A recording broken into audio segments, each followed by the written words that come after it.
This one was posted to our scams by Ash Loves Burritos about a year ago. I just really need to vent. My mom died a few years back and my dad's health started to decline. So about a year ago, my dad sold our childhood home and moved into an assisted living, independent living place. It's been a tough adjustment for him. He had a rough PTSD episode, Vietnam vet, and spent time in the fall in the hospital. Plus, he still has some physical health issues going on. So I know he's been more lonely and isolated lately. 2 weeks ago, he told me he was going to the bank, which he never does, because all of his accounts are in his bank app. He made some excuse, but it sounded off to me. I tried to press, but he was insistent everything was fine. I went for a visit today, and as I was setting up a Hulu account on his TV, and it sent a code to his phone, I saw a text message from a woman. When he was in the bathroom, I looked through them, and it became very obvious that it was a romance scam by the spelling, grammar mistakes, and obvious AI pictures. Then I saw some of the pictures he'd sent. Photos of his checks, his credit cards, his driver's license, social security card, etc. I tried to ask him what was going on, and he went into this whole story about how she lives in London now and has an inheritance. They are in love and will get married when she gets back from London. All the usual BS. I tried getting out of him how much money he'd sent this person. The money from the house sale is all he has, other than Social Security and VA benefits. First, it was $20,000, then $30,000, then half his money, but she was going to pay him back.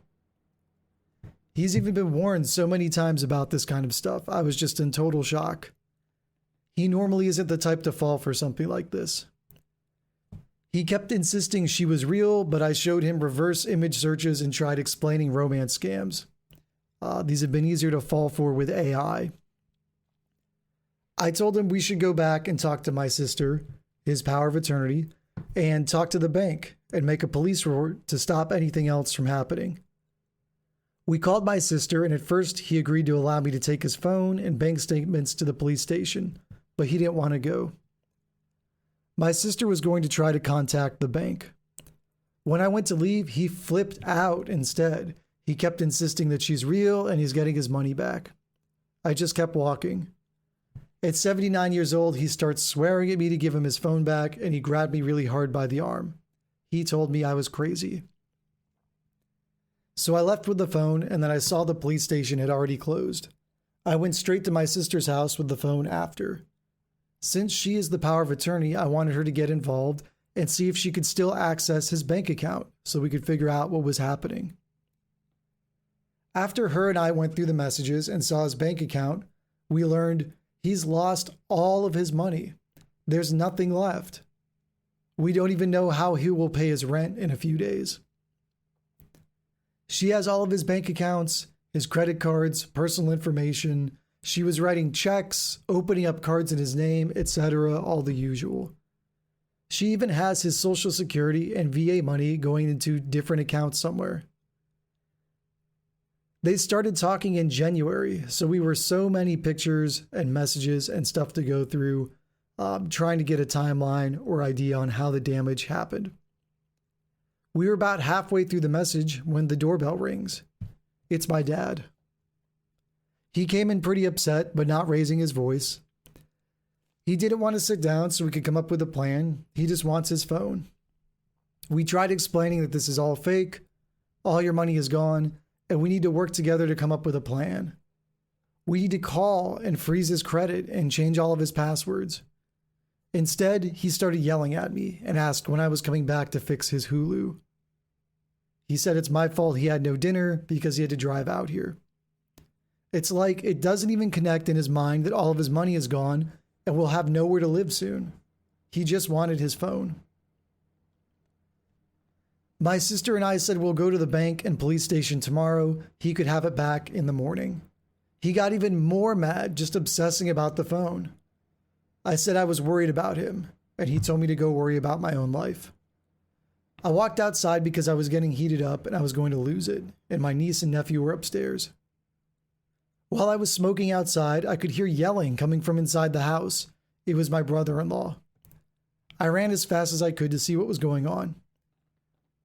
My dad had started screaming and swearing at my sister about his phone and calling her name so loud that the kids came down crying. When I got to the door, I almost ran into my brother-in-law. He was telling my dad to get out and never talk to his wife like that and don't come back. My dad is screaming at them. I see my niece and sister crying. I'm very protective of them, so I helped pull my dad outside and told him to just take his phone and get out. Now I'm sitting alone on my porch trying to figure out what to do. I know all the money is gone and it's never coming back. This person is definitely not real and will probably never face any consequences for this. He obviously doesn't want my sister and I to help him. He was vicious tonight. He could be bad sometimes, but never like this. He had enough money from the sale of our childhood home to be able to most likely live the rest of his life in a decent place, and that gave me comfort. But now I have no clue where he's going to be able to live. It disgusts me that some human garbage took advantage of an old, lonely veteran who probably just wanted someone to talk to, and they took every single penny from him, knowing that he has a lot of physical and mental health issues. I write out everything I'd like to call and say to them, but I'll probably get banned, so I don't even know what to do. I just wish that my mom was still alive. All I want right now is to talk to her. This one is truly devastating, guys, and it's a good look at how these romance scams actually work. They prey on the most vulnerable, the elderly, the lonely, and they get you so convinced that the romance is real that you just don't want to listen to reason. So what do you guys think? Have you ever experienced anything like this? Tell us your story in the comments, and thank you for watching True Scams.